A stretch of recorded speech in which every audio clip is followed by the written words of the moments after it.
What would you do if you saw your best friend's fiancé with another woman, laughing in a quiet corner and whispering as if they had a secret? Would you walk away or would you stay and watch? This question has stayed with me ever since that afternoon in Chicago. I was not prepared for what I saw. I was not ready for the feelings that followed, and I was not ready for the lesson I had to learn. I was 24 years old when it happened. I had traveled from my small hometown to Chicago because I was invited for a scholarship interview at the university there. It was the first time in my life that I traveled alone to a big city. I felt proud, but I was also nervous. I wanted to make my parents proud, and I knew that this scholarship could change my future. That morning, I arrived at the train station with my suitcase and a folder full of documents. My hotel room was not ready yet, so I sat in the cafe near the waiting hall. The place was full of people, but my mind was only on tomorrow's interview. Before we continue, I would love to ask you something. Have you ever been in a situation where you thought you understood the truth, but later you discovered you were wrong?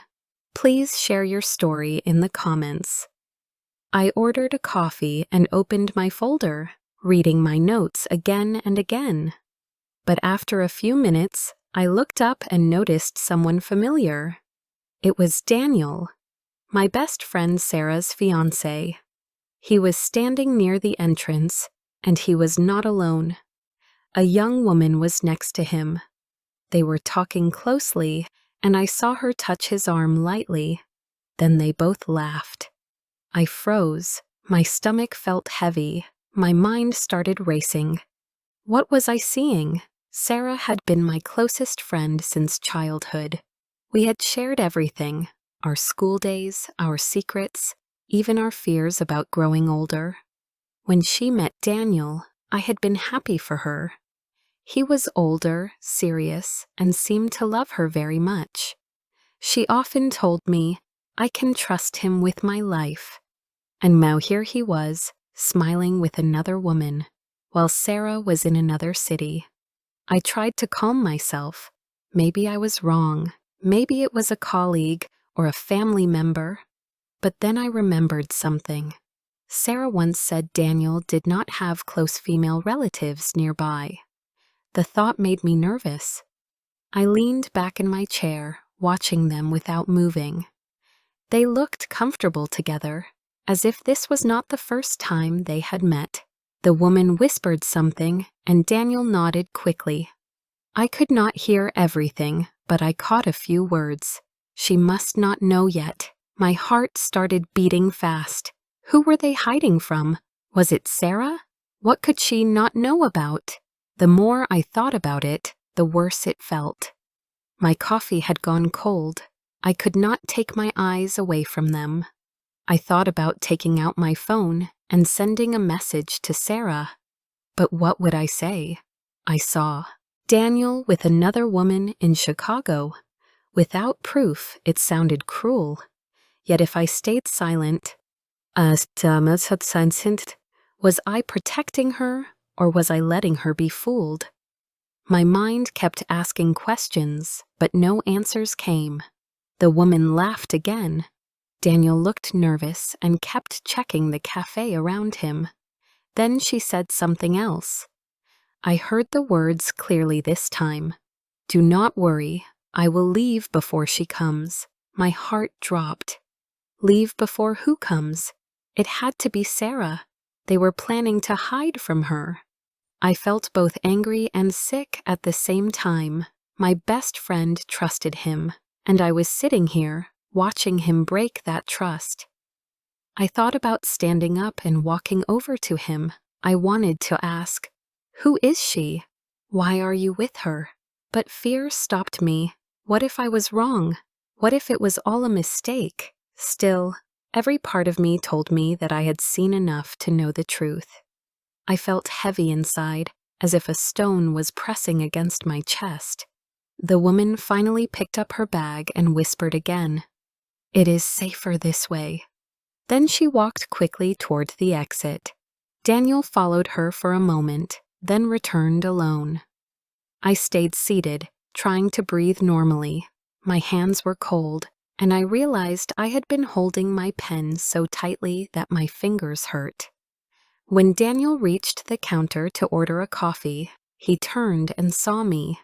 For a moment, his face showed surprise, then a smile. He walked straight toward my table. "Maya," he said warmly, "what are you doing here?" I forced a smile and told him about my scholarship interview. He wished me good luck, and for a moment he seemed so normal, so kind, so much like the Daniel I thought I knew. But my mind was full of images of him with that other woman. I could not stop myself. The words came out of my mouth before I could stop them. "Who was that woman with you?" His smile faded. For a second, he looked confused. Then he laughed lightly and said, "That was my cousin. She came from another city to help me plan something important." I stared at him, not sure if I believed him. My cousin? Something important? The words I had heard echoed in my head. "She must not know yet. Leave before she comes." They sounded so suspicious, but Daniel spoke calmly, as if nothing was wrong. He leaned closer and said, "Please do not tell Sarah anything yet. I am preparing a surprise for her, and my cousin is helping me. I do not want Sarah to find out before the right time." His eyes were steady, his voice quiet but serious. I felt my heart beating harder, not with anger but with doubt. Was it possible that I had misunderstood everything? Could it be true that I had almost accused him unfairly? After Daniel left my table, I sat frozen in my chair. The cafe around me felt noisy, but I heard nothing. My ears were still full of his words. A cousin, a surprise, for Sarah? Could that really be true? My mind refused to accept it. I replayed the scene again and again, each time focusing on the woman's voice, her laughter, the way she touched his arm. Was that how cousins behaved, or was I blind to the truth? I left the cafe soon after and walked toward my hotel.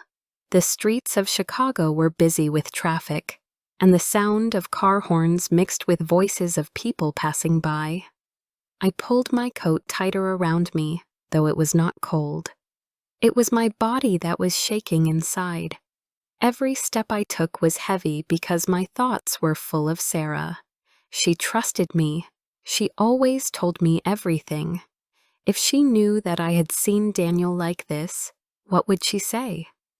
When I reached my room, I sat on the bed and tried to breathe calmly. I wanted to focus on my scholarship interview, but my mind kept running back to the cafe. I imagined Sarah's smile when she spoke about Daniel. I remembered her saying that he made her feel safe. And I remembered the way her face lit up when she showed me her engagement ring. If I told her what I had seen, I could break that light inside her.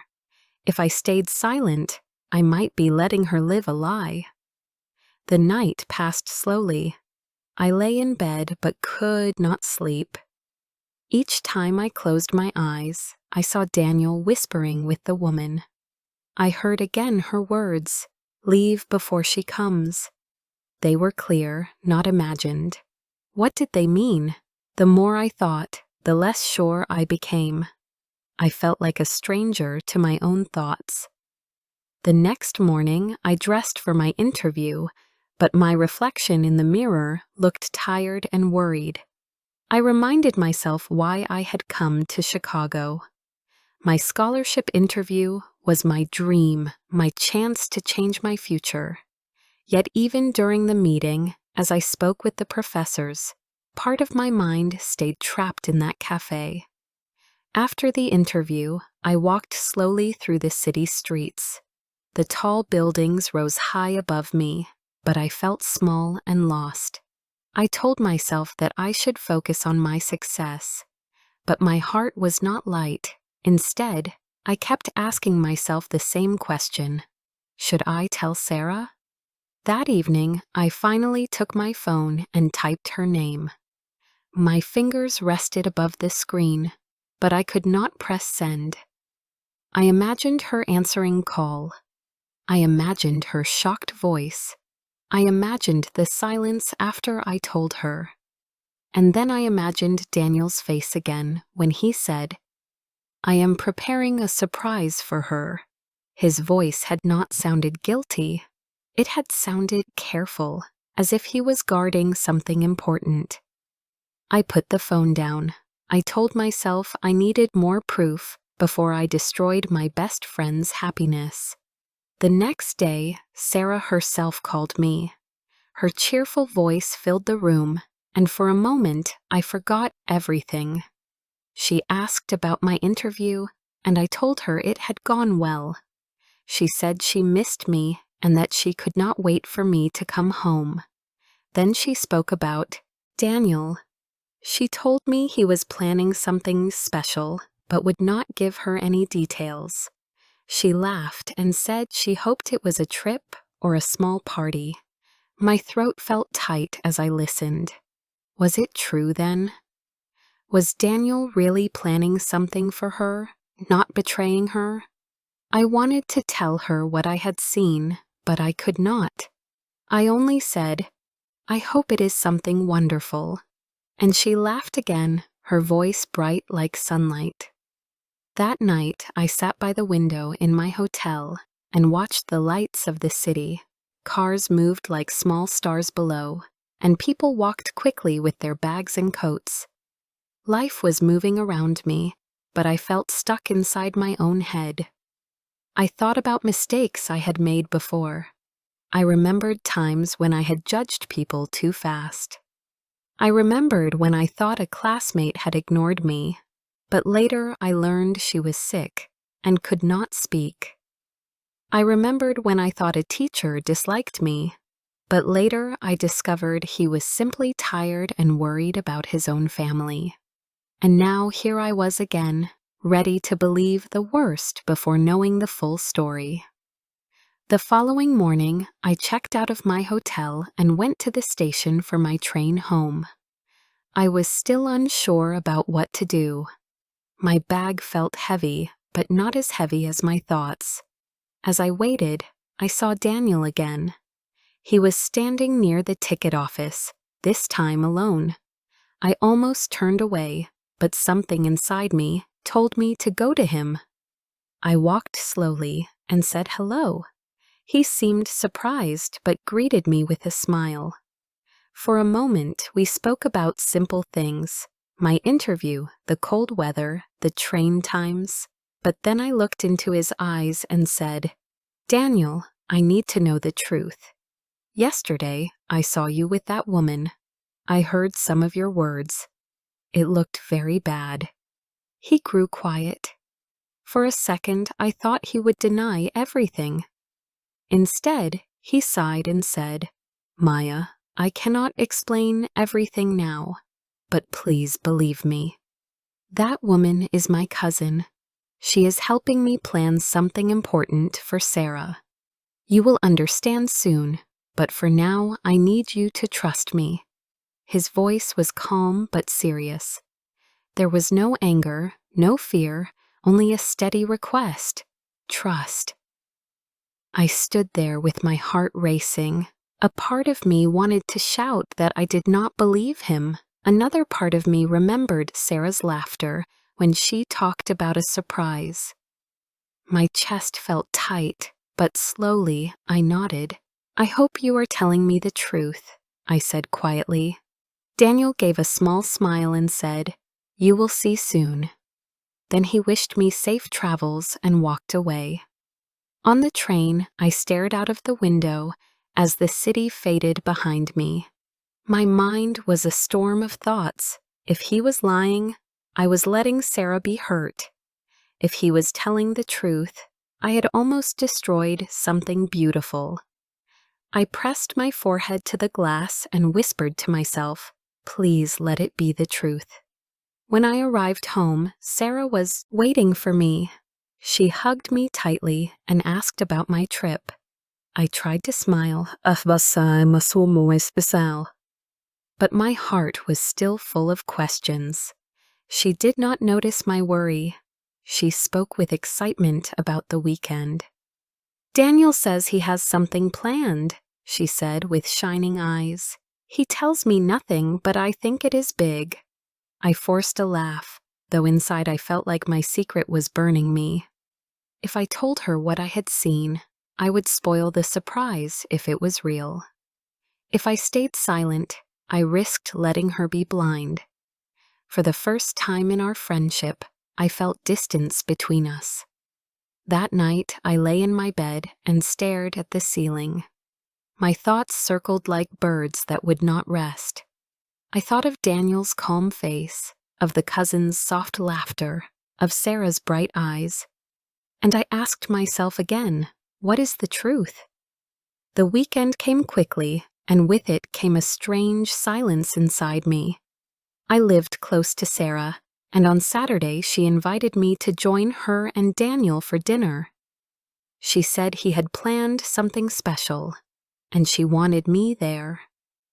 Her voice was light, full of excitement, but inside me I felt the weight of my secret again.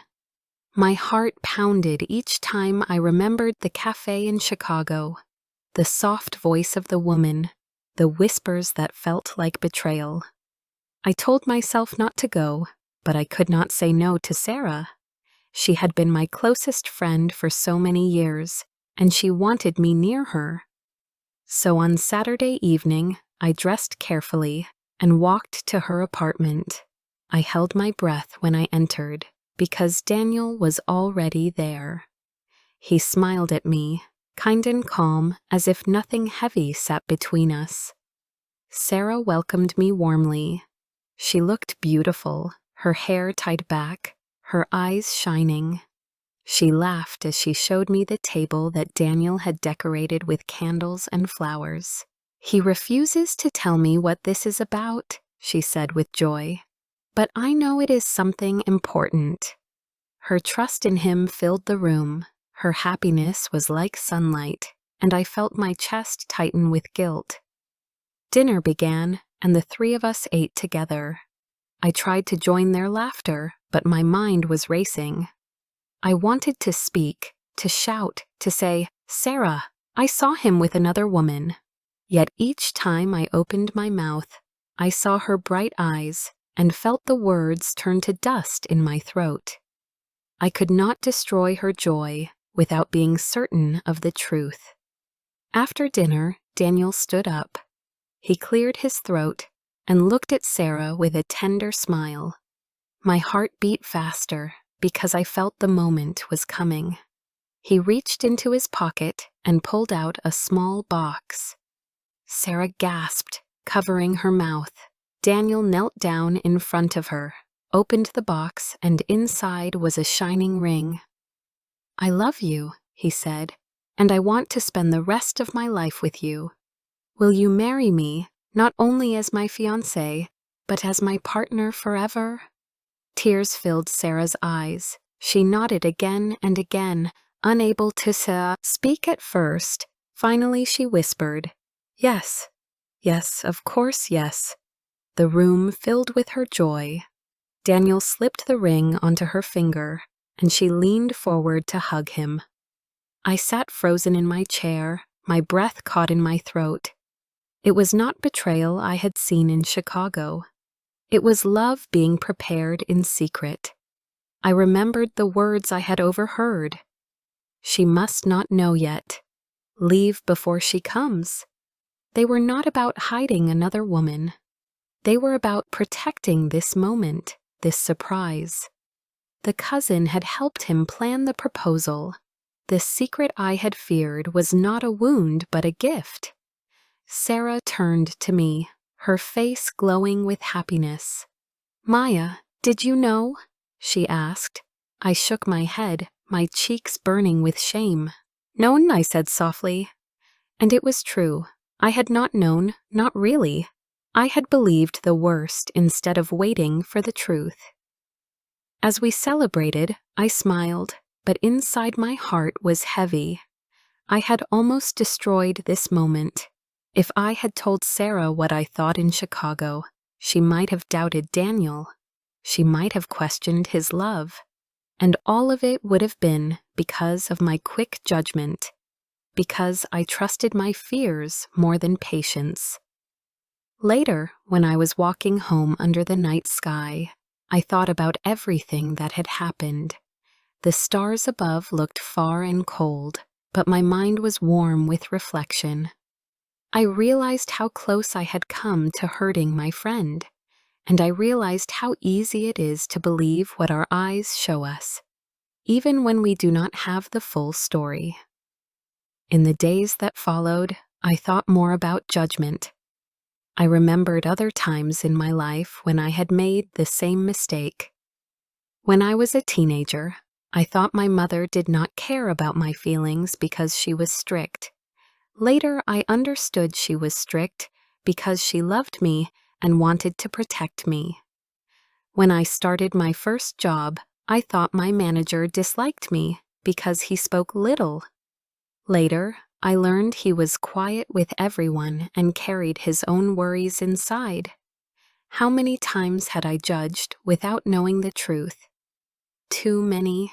Sarah called me the next morning, still filled with joy. She thanked me for being with her during the proposal. She said she felt lucky to have both Daniel and me in her life. Her words touched me deeply, and I almost confessed everything. I almost told her about my fear and my mistake, but then I thought maybe it was better to keep it in my heart as a lesson for myself. This was not a secret to protect Daniel. It was a truth I needed to face alone. A week later, Daniel's cousin visited again. This time, Sarah introduced her to me.